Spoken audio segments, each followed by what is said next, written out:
Tiniyak ni Pangulong Rodrigo Duterte ang pagpapabuti ng relasyon ng Pilipinas at Amerika. Sinabi ito ng presidente matapos ang kanyang congratulatory call kay US President-elect Donald Trump kagabi.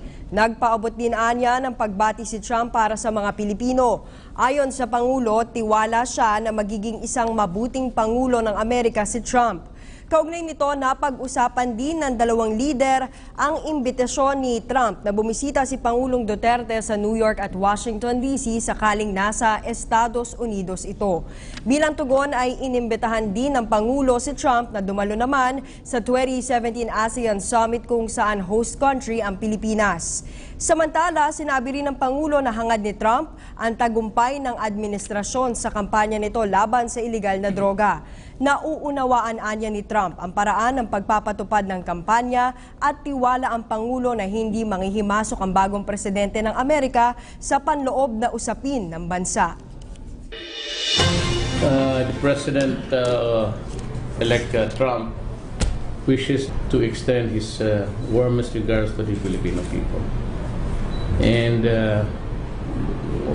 in just a few minutes, we were talking a lot of things.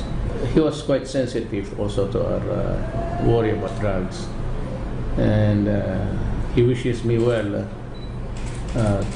in my campaign, and he said that well, we are doing it as a sovereign nation the right way, and he wishes us well. And I said that we assured him of our ties with America. I appreciate the response that I got from President-elect Trump, and I would like to wish him success. And he has invited me to visit New York and Washington DC. Said that if I'm around, he wants to be notified of my presence, maybe. And I mentioned to him about the ASEAN Summit next year, and he said that he will try his best to be here. He wants to attend the summit, and that would be great for our country.